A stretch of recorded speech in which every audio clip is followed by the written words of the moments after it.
Good morning. The title of this Dharma talk may be familiar to J.R.R. Tolkien fans.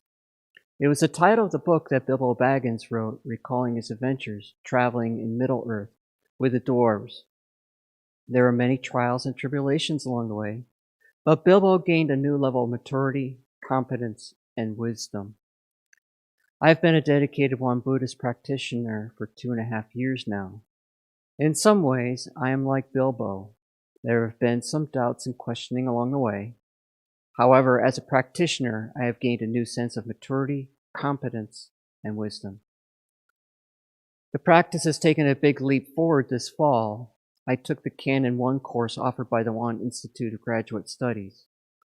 I would like to share with you this morning how taking this course has helped me immensely to further my practice.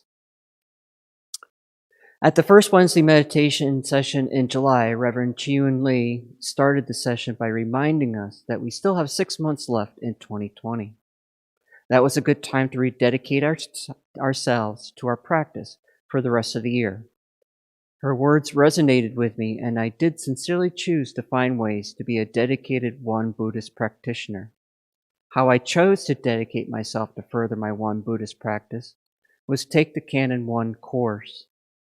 Not to simply to take it, but to immerse myself in it. It is not about the grade, but rather the reading, listening, and reflecting on what transpired each week helped me to better cultivate my practice. I hope that the sharing a little part of what I learned during the course can help you in your practice. Wow! I keep learning so much each time I reread the scripture of the founding master. I read several chapters of the scripture book again due to being part of the course and discovered new meaning and understanding. I suspect as I continue my practice, I will continue to gain more meaning and understanding of the scripture and other books related to Won Buddhism. The course gave me a better understanding of the Ilwon Song and the Dharmakaya Buddha. In chapter 2, verse 14, the founding master explains it too. Hence, our aim is to worship the Ilwon Song, the Dharmakaya Buddha, so that we may worship not only the Buddha image as the Buddha, but also the myriad of things in heaven and earth, as well as the Dharma of realm of empty space.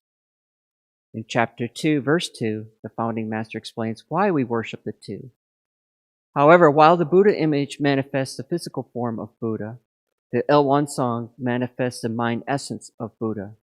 The physical form represents only his human form, but the mind essence is vast and infinite, combining being and non-being, and sustaining itself through the 3 periods of past, present, and future. In a Dharma talk given last year, Venerable Chuksan clearly explained in part the universality of Ilwon Song. I remember him stating that through Ilwon Song, we are connected throughout the universe. While we are sitting in our homes, we are also connected and also in the Republic of Korea or anywhere else in the world as well. In the first couple of weeks of the course, we focused on Won Buddhism's doctrinal chart. The founding master's clear vision for the order is demonstrated in the doctrinal chart. The chart is simple in its design, but it's complicated in what it's requiring us to do. It's so much there. At the top of the chart, we have the Ilwon Song, a focal point for our study and practice. There are 2 sides to the chart. On the right side, the founding master outlines the method of study and practice for us. On the right side, we find the threefold practice and the 8 articles. Taking the Canon 1 course helped me to better understand how to use the threefold practice. For some time, I felt that cultivating spirit, inquiry into human affairs and universal principles, and choice and action should be separately studied and practiced. The course helped me to see another way to use the threefold practice in my faith and daily life. Second head Dharma Master Chung-san guides us on how we should actively use the threefold path. He states, there are 2 sides to the 3 great powers. One, accumulation, and the other is application. One accumulates the three great powers when one is at rest and applies the three great powers to various situations when one acts. The three great powers that are accumulated at rest, if not applied in daily life, are powerless, like a plant grown in the shade. The three great powers applied in daily life, it's not based on those accumulated at rest, will be powerless, like a plant with weak roots. Hence, the two should be pursued together so that the substance and function can be integrated into motion and calmness and can be based on each other. To the right side of the chart also teaches and reminds us of timeless place and sun. These two concepts are reinforced in the Elwon song. The cultivating of one's mind takes place at any time or any place. In an article entitled The Dharma of Timeless Sun, there is a passage from it that is a good reminder on how to handle sensory conditions as they arise. Each time you're in contact with a sensory condition, do not forget to keep the thought in mind that an opportunity for practice has arrived. Always take in suitable measure of only whether or not you are affected by the sensory condition. The right side of the chart also contains the 8 articles as well. We are called, however, to focus on the 4 aspirational articles. They are belief, zeal, questioning, and dedication. 2 words that I associate with belief are faith and passion.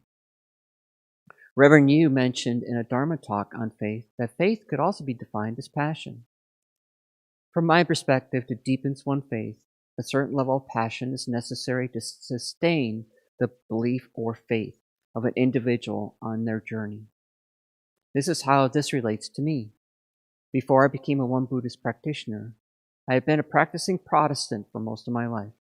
It was how I was raised by my parents and continued it into my adulthood. Yet I feel that my faith was lacking in some ways. At times, I felt the warm embrace of the Protestant practice was just out of my reach. Consequently, my practice and faith waxed and waned over time. Through my wife and the fact that I had started practice meditation, I came to the One Dharma Center to explore my spiritual journey.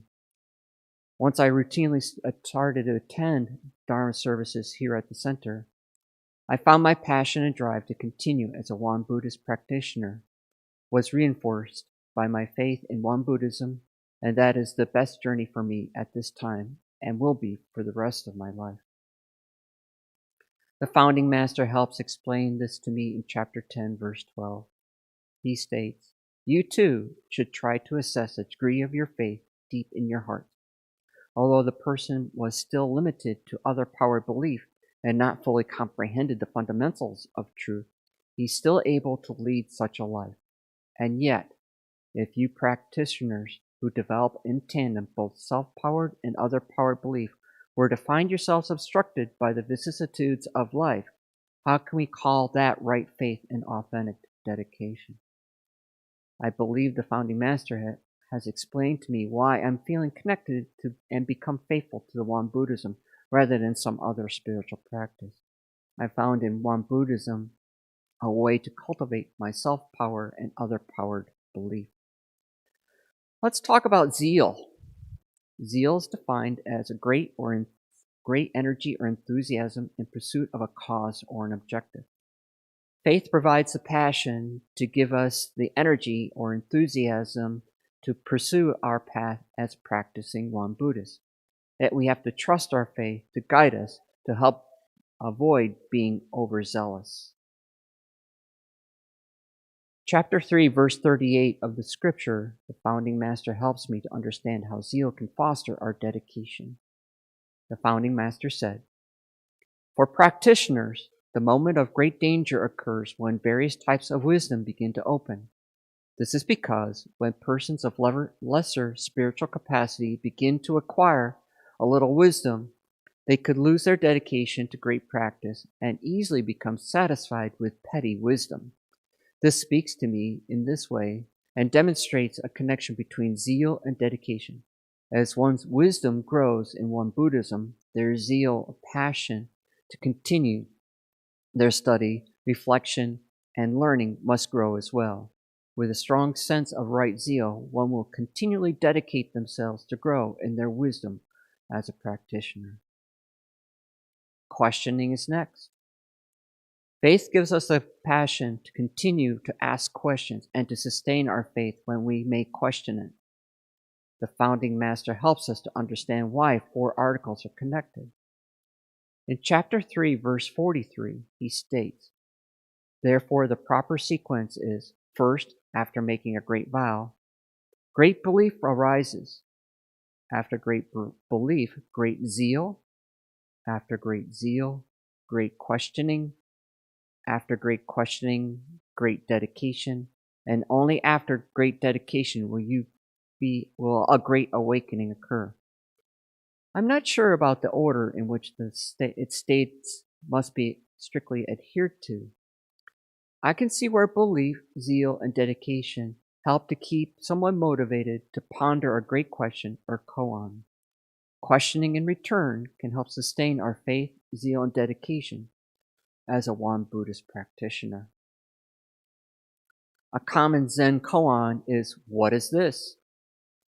In a tricycle article, Martin Bachor offers a way to apply this koan. Here's an excerpt from this article. "If you meditate in this way, your mind will become more flexible, and you will start to see that actually you have more choices in your actions and behavior than you thought possible. This seeing will allow you to respond creatively to thoughts by knowing what you are thinking and realizing when you encounter a new thought. Normally, a thought emerges so fast that you are not even aware of its arising. You just think it and act impulsively or habitually. When you meditate, sitting quietly, trying to focus on a question, 'What is this?' you start to notice what takes you away from your focus. Generally, it is a thought of one kind or another. The meditation is intended not to stop you from thinking, but to help you discover what and how to think."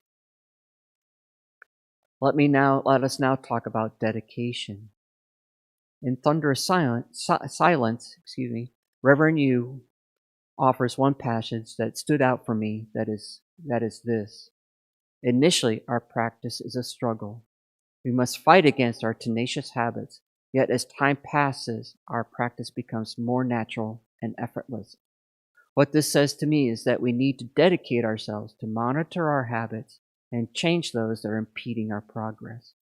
I believe there is more than that to this as well. To progress in our practice, we must have faith that we continue to progress in our practice. More of the Dharma will become revealed to us. We need zeal as our motivating or sustaining force to help us stay on this path. We need a questioning mind to check our habits or be willing to seek help or for clarity on something that we have read or heard." Let's now move to the left side of the doctrinal chart. The founding master reminds us that all sentient beings are Buddha. When you hear the word Buddha, what positive qualities or thoughts do you have when you hear this word? Since we are all sentient since all sentient beings are Buddha, why not try to find those positive qualities in every interaction with a sentient being you have? Yes, it will be easier to do so in some instances than others, yet with practice, we will see the positive qualities in each Buddha we encounter. In conclusion, Bilbo had a long and challenging journey when he went off with the dwarfs. We too are on a long journey. Unlike Bilbo, though, the wisdom and foresight of the founding master Sotasan has given us the tools and inspiration to continue this journey and strive towards enlightenment.